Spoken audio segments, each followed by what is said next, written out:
Welcome to the Ask Brien podcast radio show, where you'll hear from some of the most successful founders and CEOs of businesses and startups, sharing their best advice for success and even some stories on how their mistakes actually make them even more successful. Now, here are your hosts, Brien and Traci. Welcome. You're listening to the Ask Brien radio show on KHS 1220 and 98.1 FM. Like no other station in the world! Why do you do that? He's got this, I don't know, all this energy. Anyway, you're listening to the Ask Brien radio show. For some of you who have not listened to us, I guess you're going to learn something today. For those of you who have listened to the show, you're probably tired of, why do you always start out with this E issue? Well, you know what? Some people are newbies, and we need to teach them. That's how we indoctrinate them with our culture of the Ask Brien radio show. And people have always asked me, why do you spell Brien with an E? And we always ask the engineer. We thought today we'd ask Traci just to try to liven things up. Ooh. So, Traci, you're on. Woo! Woo! Okay, well, I'm a big fan of enthusiasm. And I'm also a big fan of efficiency, but I'm not really sure how that plays in this team. But Not with Ask Brien. We're non-efficient. I do think it plays well with our guests, though. So I'm going to go with enthusiasm and efficiency, more to be revealed. Are you enthusiastic? Woo, woo! Like that? I mean, I can tell you're feeling better, so that's good, I guess. It could be worse.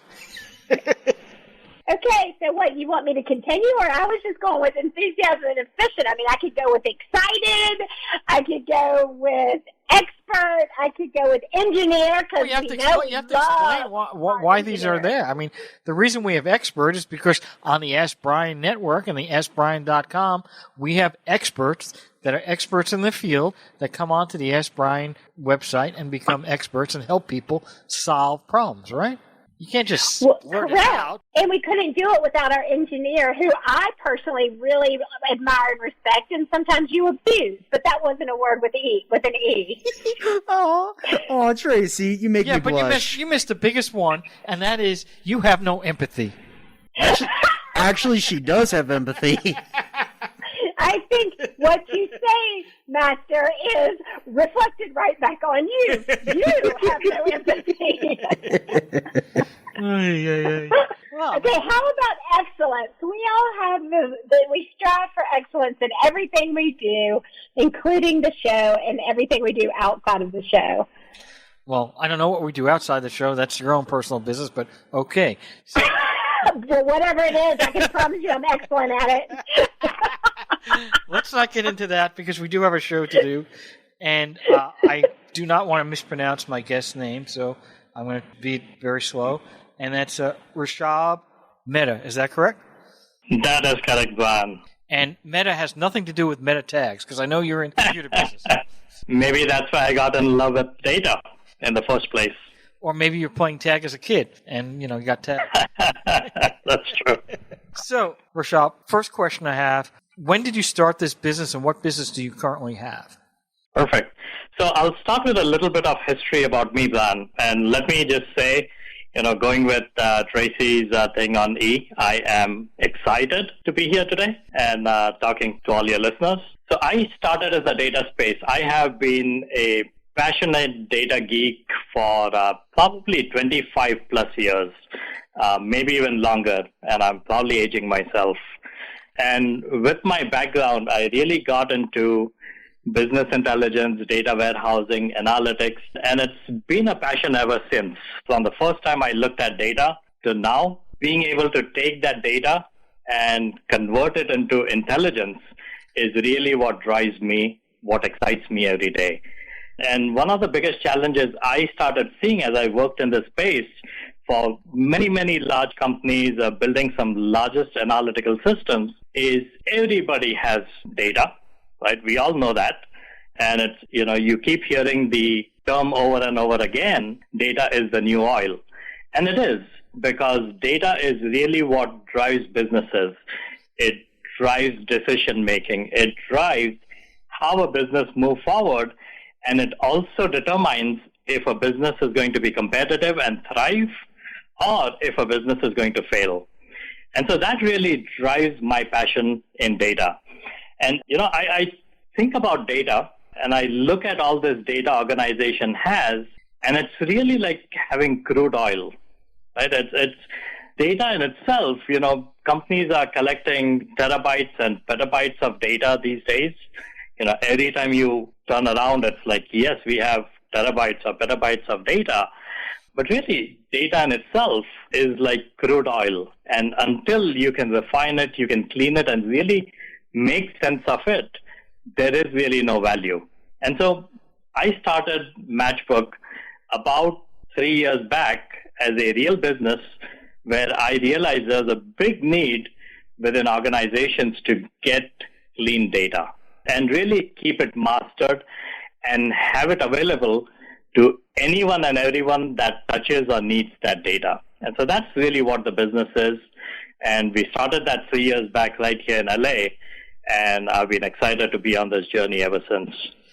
So a couple questions. Let's go back to the very, very basic concept. So data itself is any defined data. How are you defining data?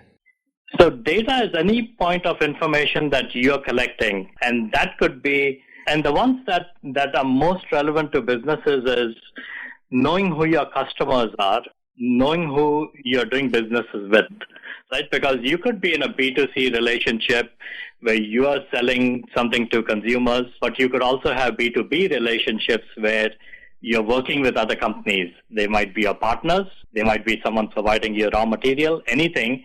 And so when I think about data, it's anything to do with your business operations, whether it's your transactional data on what you're selling or buying from companies, whether it's just knowing who you are doing business with. And that's really a lot of the data that, I think about and I care about. And it's really a lot of the data that when you need to make informed decisions about how your business is doing, you're looking at that. And so your company gets this data. What does it do with the data to help people analyze it? So we realize that, companies today are spending millions and millions of dollars. So there's a survey done by Gartner and an IBM estimate that companies on average are losing about $9.7 million per year. And just across U.S., every year businesses lose about $3 trillion purely because of bad data. It's bad data quality. And what we really do is we are able to take that bad data coming into the organization, and at the point that it comes in, we're able to clean and master it. So right from the first time you have information about a business relationship or you have information about something that comes into your organization, our platform helps you clean it and master it right from source. So when data comes in, how do you know that it's good data or bad data? It's almost never good data. It's interesting because in all my years when I worked in BI analytics, and I would go to a customer and I would say, okay, you want to build analytics on top of your data. How good is the quality of your data? And by and large, the answer I would get from the customer is, our data is really good quality. And by and large, what we saw is 80% of the work that needs to be done to implement an analytical solution is clean that data. So no one can tell me data is good quality. But also when you think about data, if you're thinking about a business relationship with somebody and you're saying, I want to start working with this company, you'll get some basic information about the company, right? But then there's other pieces of data that you need about this company. You need to know maybe what's the credit history of the company. If it's a critical relationship, you maybe want to know if the company's ever declared bankruptcy in the past. How many times has it done it? How often? Or you may even want to know from a compliance perspective, hey, is this someone on an anti-money laundering list or something else? So it's not just about the data that you collect from the business. It's about knowing more information to help you make informed decision of whether you should do business with them, or even once you start doing business with them, knowing that at any given time, you're still continuing to make the right decisions based on changing trends about that business. So your platform is matchbookservices.com, is that correct? That is correct. That's our website. And is your platform basically, or how people use your service, they go to that site and then are they able to log in and get information from there? Or do you sell a software or you have a cloud, or how does it work? Yes, we have a cloud platform. And so our customers integrate their systems into our cloud platform, which does the work of cleaning this data and keeping all this information that we provide back to them updated in near real time. So even over the year, as your business relationships progress, we will always keep you informed about changes to key attributes about that business that you care about. So what does cleaning data mean? Cleaning data can mean a lot of things. Cleaning data could be as simple as filling out a missing address. It could be as simple as updating the address when a business changes or a person moves. Or it could be something a lot more complex where you have data about, say, companies, you have duplications in your data, you have bad names, you have old names. In certain cases, you might be doing business with someone where you have the owner's name as the name of the business, and in another instance, you might have the actual business name or the trade style name. And being able to take all that and say, hey, this is really a single business that I'm working with. It's not three different businesses. It's one single business. So cleaning is really not just cleaning the attributes about that company that you have, but it's also being able to master that data. And you could master that data across one system. You could master that data across multiple systems. For example, if you are in a merger scenario, typically with mergers and acquisitions, you are now bringing on new systems, and you need to understand, these are my customers that I do business with. These are the customers that other company does business with. And how do I combine this and master this so that I have a clean relationship graph of who we are doing business with combined. And what are you comparing when you're doing the cleaning, what are you comparing that database to see which one is correct? Because how do you know that something is wrong and needs to be cleaned unless you're comparing it to something that's accurate? And so what database are you comparing that to, and how do you know that database is more clean than yours?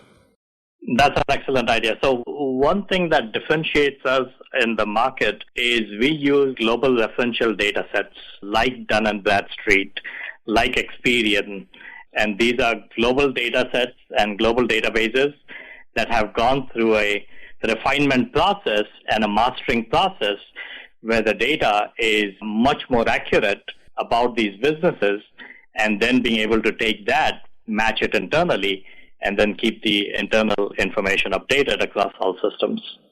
And so do you have a subscription model? How do people pay for your service? Yes, we have an annual subscription model. So they pay usually based on the size of the implementation, the scope of the implementation, and a number of other factors, including capabilities like data management that we also provide in the cloud. And are they doing it themselves, or is this through, or they need assistance from your company? Our platform is fairly plug and play. So we have all the hooks that a customer would need to integrate into any different system. So we have customers that integrate this into their CRM platforms, their ERP platforms, their master data platforms, and just every system inside the organization. And is this compatible with all types of programs? For instance, whether or not you're on a Microsoft or using a Mac or an Oracle or anything, is this go across all types of platforms? It doesn't matter, or only certain platforms that you integrate with? It goes across all types of platforms, so it doesn't matter. We have a very varying degree of integrations that our customers do, all the way to their own custom platforms that they might have. And on custom platforms, they would do it themselves, correct? That's correct, yes. And are you worldwide or just mainly in the U.S.? So right now we have been focusing on U.S., although we do have some customers that are multinational and global, and they're using us across different subsidiaries globally in their organization. And who is your typical customer? So our customers are typically the Fortune 1000. So typically any customer that's a medium-sized company with revenues above $10, $20 million would be a customer of ours. And you said, so the subscription model is based on a yearly subscription. Do you offer like free trials or anything of that nature? We do. We do offer free trials for customers, and many of our customers will take advantage of that. How did you get your first customer? So my first customer was actually through a referral that we got from Dun & Bradstreet. So we have a pretty deep partnership with Dun & Bradstreet, and they helped and referred us to our first customer that we learned a lot from and really shaped up the product to be a true enterprise platform. And you started how many years ago? 3? 3 years. And I don't want you to tell any private secret information, but what's the growth rate? What's the, what's your revenue at? Stuff like that, if you can share. So last year through COVID, we grew over 200%. This year, we expect to hit about 300% growth, and we're expecting to end the year with about $300,000 to $350,000 in MRR. Okay, and what's your growth plan? Our growth plan really is a lot of investments that we are now starting to make in sales, marketing. We are building partnerships and relationships with other companies as well that will not only white label and sell our solution, but might also be platforms or channels that we are integrated with and can take advantage of their marketplace, like Microsoft and others. How many employees do you have? 20 employees. That's a lot of employees for that kind of size company. Is it a lot of programmers and engineers or salespeople, marketing, or both? So right now, about 80% of our team is engineers. So between customer success, between product engineering and R&D as well. And then a small percentage of sales, focus on sales. And we are just starting to build up our sales team to a much bigger team. Traci, you there?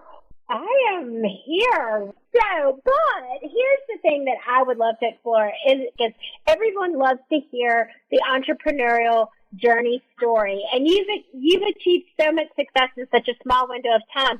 But tell us about what led up to this success, and tell us what it was that was the catalyst to get you to where you are today. Absolutely. Thank you, Traci. That's a great question. So, as I talked about my background in data, that really started bringing to fore this problem that companies had. And back in 2015, I was talking to a customer, and when we were talking about this problem, and I helped design a solution for that, that really brought to bear that there's not really something like this specifically in the market that does it.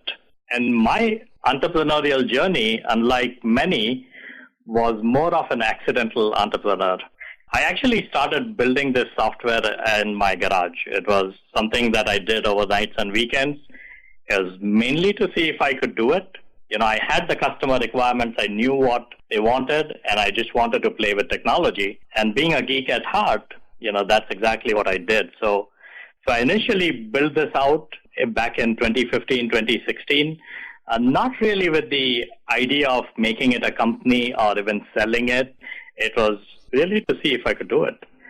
In 2017 is when someone looked at it and said, hey, this would be great if I could buy it.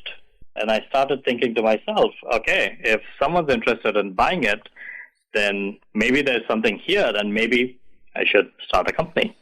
And so that's exactly what we did in 2018, is when we established the company, and I started really building gates around the product itself, really building it out to make it more enterprise ready so that we could sell it, we could license it. And as customers started coming in, we noticed the pattern, we noticed this insatiable demand for this platform, the solution, and ultimately that clean, verifiable data at the end. And that really started the entrepreneurial journey. So it really started with me in the garage, and then I brought in a couple of engineers part-time to kind of help me, saying, hey, maybe this is more than just a garage project that I threw together, and we need to build it out and see where it goes. And then in 2018, as I said, I established the company, started getting customers, and then slowly started building out the team, building out the product to the point where we are today. Well, and earlier you guys were talking about 20 employees being a large team, but I was actually thinking that seemed like a pretty small team based on a 200% growth increase over the past year. What are your thoughts on that? That's a great question. Actually, last year, pre-COVID, we had projected to grow about 300%. And at that time, we were a small team. We were about 8 people beginning of last year. And so last year, that was part of an intentional plan to grow out the team so that if we hit that growth rate, we had the team to support our customers, because the first and foremost thing for us was we are never going to have an unhappy customer. And that was the most important thing. So we had to build out the combination of engineering, customer success to make sure that if we had achieved the 300% growth, we would be able to support that. COVID slowed a lot of things down. It slowed our growth down to 200%. So we doubled over what we did in 2019. But we did have the team, because as we started into this year, we know that we are going to grow very rapidly. So our team is ready to support that growth.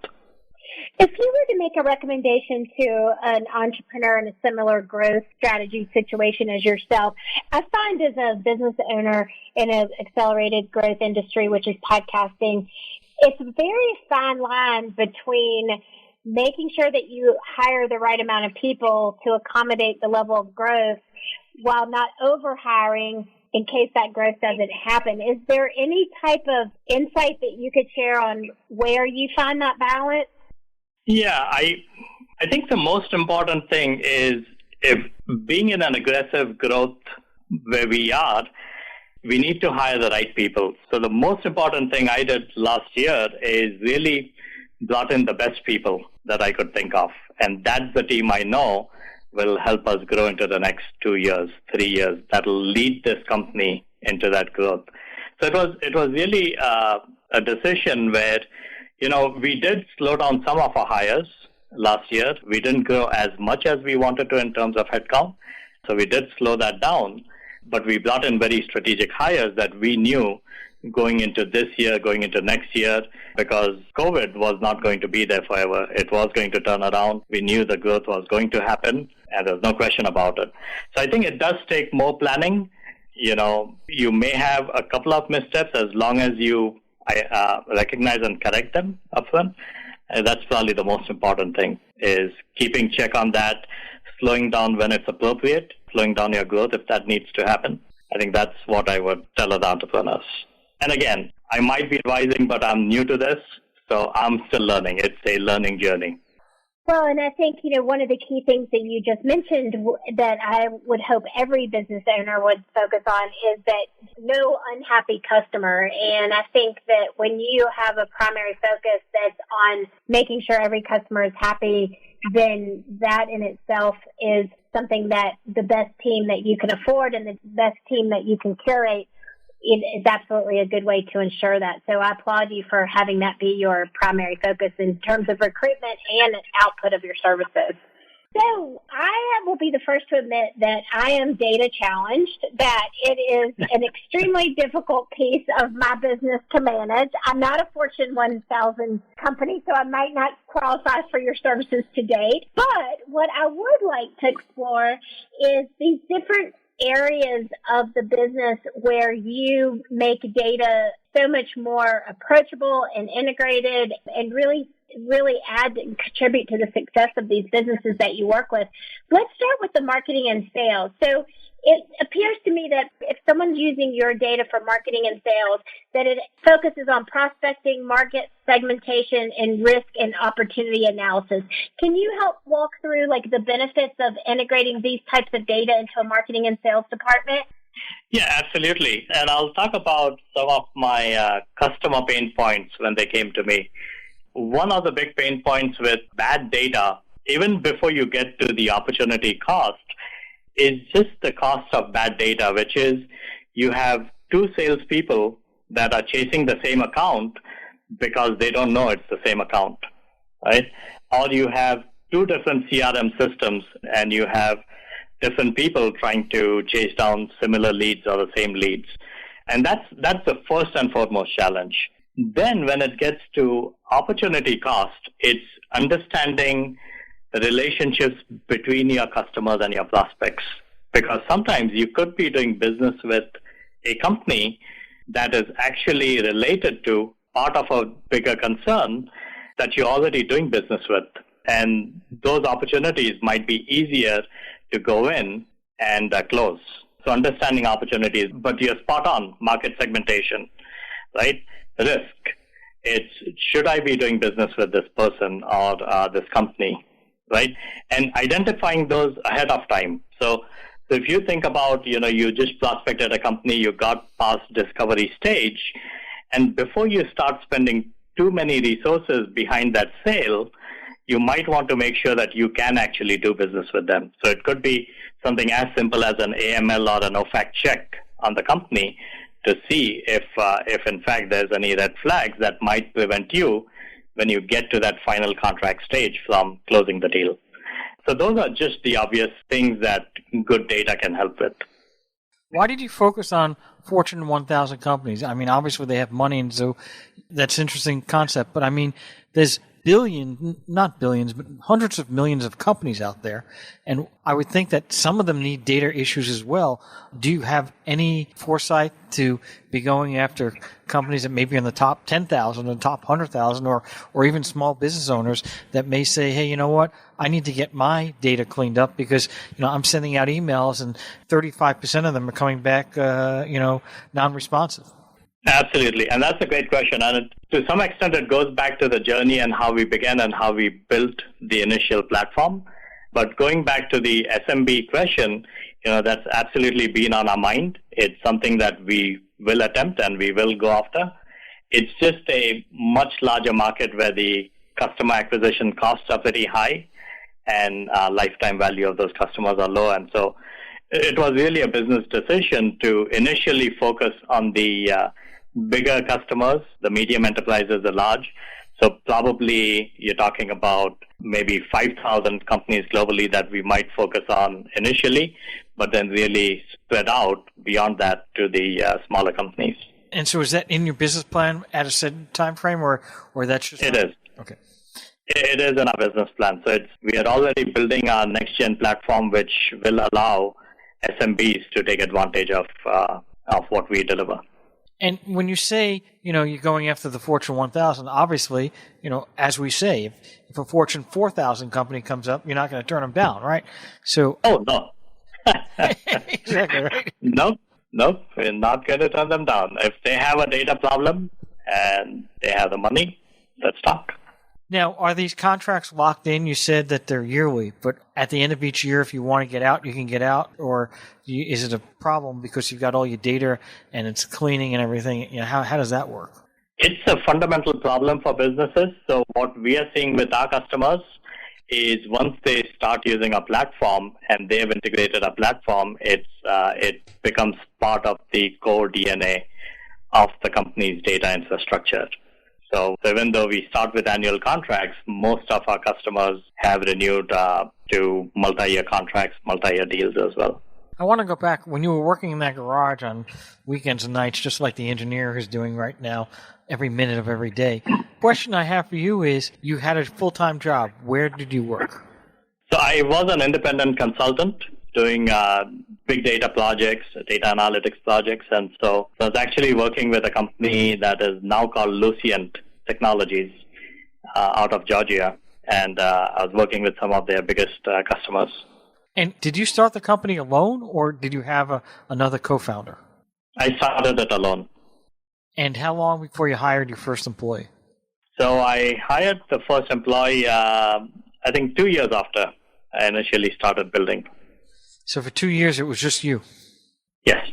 That's got to be tough, because anytime you're running a business alone, it's kind of like the Maytag repairman. It gets lonely, and you have to do everything. And if you don't know anything about sales, you have to learn it. If you don't know anything about, customer service, you have to learn every little facet of your business.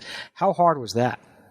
So I have been in leadership positions before. I have been on boards of organizations. I have led organizations and companies. So I did have a business background that helped, but I also brought in an advisor to help me along the journey and really guide me on what I should be focusing on in terms of good governance and structures and so on and so forth. And your company was formed in California, and you started in California, or did it start in a different state? It was in California. So it is a Delaware corporation, but it's a California company. Tracy, you had some questions? Yes, I do. Thank you. I would like to know what's next for Matchbook Services. Where is your area for growth, and are you looking for investors? And if yes, where would you allocate those funds? Yeah, that's a great question, Tracy. So where next? We are fundraising, for sure. So we are raising our seed round and want to get to a Series A by the end of this year. And it's all because we need to invest heavily in sales, marketing, and R&D, and especially starting to look at as we build out the next-gen platform and new innovations within our platform. So we have been reaching out to investors. We just joined Expert Dojo with Brian McMahon right here in Santa Monica, and they are helping us with a lot of growth hacking, growth strategies that really help us get into hypergrowth. And really this year is focused on customers, and revenues. It's all about growth, building some really big partnerships as well along the way, and that's our core focus this year. When you're focusing on Fortune 1000 companies, I would imagine those type of sales are different than the BTC sales where you're actually, throw a couple Google ads, do a Facebook advertising campaign, basically advertising, right? Fortune 1000s are a total different element. So you basically based it on LinkedIn and prior contacts of people. How are you getting your leads?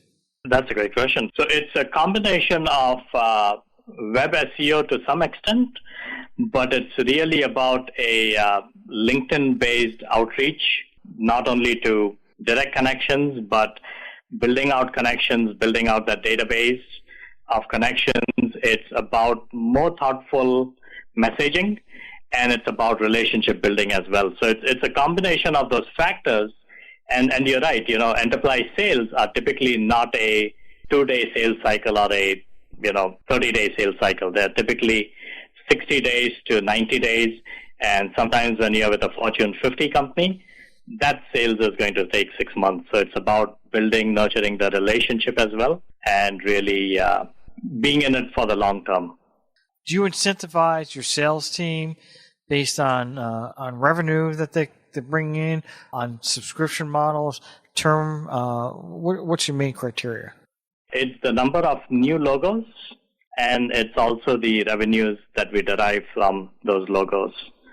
Those are the two big factors that we incentivize our salespeople with.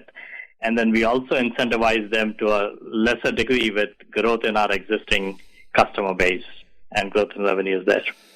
And if people want to go for your service, it's matchbookservices.com. Is that correct? That is correct. And is there if somebody wanted to reach out to you personally, is that something you want to provide on the radio or not? That's fine. Yes or no, it doesn't matter.